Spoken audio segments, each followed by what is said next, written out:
Haleluya. Halo Bapak, Ibu, Saudara-saudari terkasih dalam Tuhan Yesus Kristus.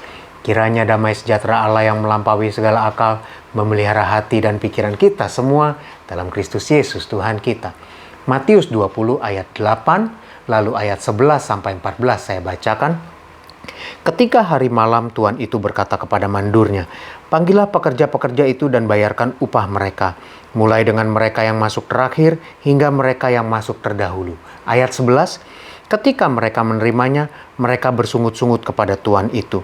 Katanya, "Mereka yang masuk terakhir ini hanya bekerja 1 jam, dan engkau menyamakan mereka dengan kami yang sehari suntuk bekerja berat dan menanggung panas terik matahari." Tetapi Tuan itu menjawab seorang dari mereka, "Saudara, aku tidak berlaku tidak adil terhadap engkau.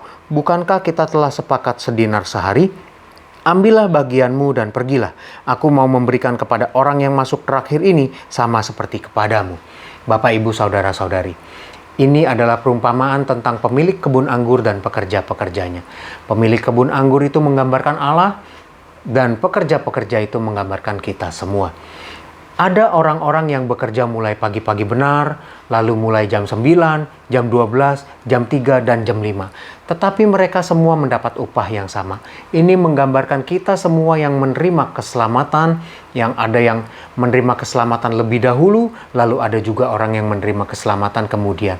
Tetapi mereka semua menerima upah yang sama, yaitu keselamatan. Dan kita tidak bisa berkata bahwa Allah tidak adil. Kenapa?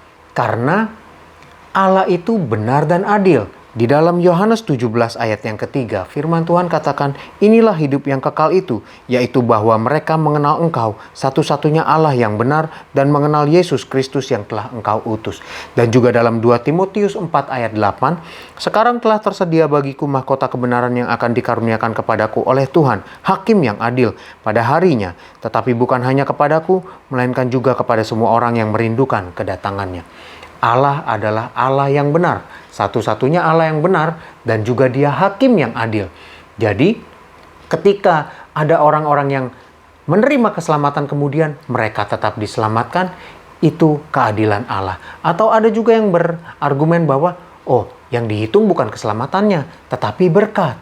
Masa iya orang yang menerima Tuhan lebih dahulu berkatnya sama dengan orang yang menerima kemudian? Tetap Bapak, Ibu, Saudara-saudari, itu adalah Allah yang adil, yang benar, yang sudah memutuskan itu.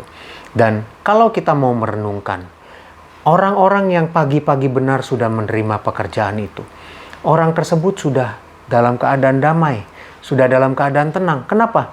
Sepanjang hari dia sudah tenang. Saya sudah punya pekerjaan. Bayangkan orang yang bekerja jam 5 sore. Dia kan sepanjang hari itu dia menganggur. Apa yang dia pikirkan? Aduh, bagaimana ini? Hari ini saya belum bekerja. Hari ini saya belum mendapatkan sesuatu. Bagaimana saya bisa menjalani hidup ini, pulang ketemu keluarga? Bagaimana saya menghadapi keluarga saya? Ada ketidaktenangan di situ. Ada kekhawatiran di situ. Nah, sepanjang hari yang terima pagi sudah tenang. Yang sore khawatir. Nah, Bapak, Ibu, Saudara-saudari, adil bukan? Pagi-pagi tenang, walaupun dia bekerja lebih lama. Tetapi yang di sore hari, dia khawatir sepanjang hari. Tapi akhirnya mendapat ketenangan. Ada bagian yang harus ditanggung oleh masing-masing.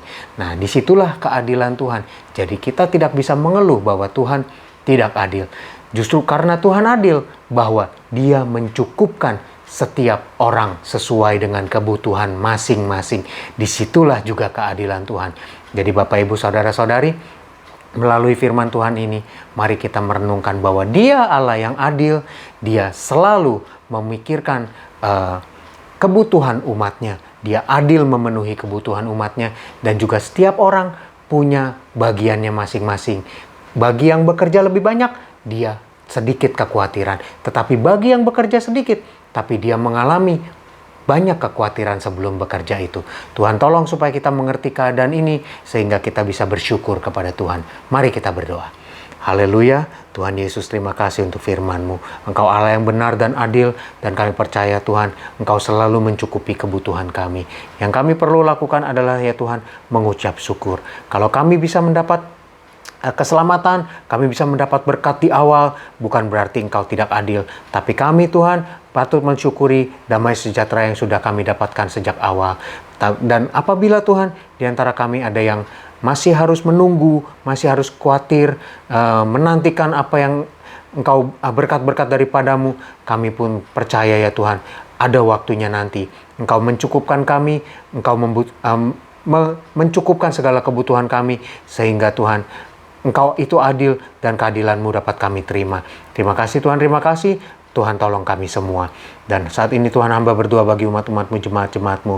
Bagi yang berakhir pekan, Tuhan memberkati setiap mereka. Tuhan jaga lindungi dalam menjalankan setiap aktivitas akhir pekan mereka. Walaupun situasi masih belum memungkinkan, Tuhan tetap jaga lindungi supaya kami bijaksana tetap di rumah Tuhan. Dan apabila masih ada yang harus keluar Tuhan, di saat yang belum memungkinkan ini, tetap Tuhan jaga lindungi supaya kami dapat dalam keadaan sehat dan baik, aman sentosa dalam jagaan dan lindungan-Mu. Tuhan berkati kami semua, Tuhan tolong kami semua. Kami percaya akan firman-Mu Tuhan, Engkau mencukupkan setiap kami. Engkau akan mencukupkan yang butuh pekerjaan, Tuhan beri pekerjaan. Yang butuh kesembuhan, Tuhan sembuhkan. Yang butuh penghiburan, Tuhan hiburkan. Yang butuh kekuatan, Tuhan kuatkan. Terpujilah Engkau Tuhan kekal selama-lamanya. Dalam nama Tuhan Yesus Kristus. Haleluya. Amin. Kasih karunia dari Tuhan Yesus Kristus menyertai kita semua. Amin.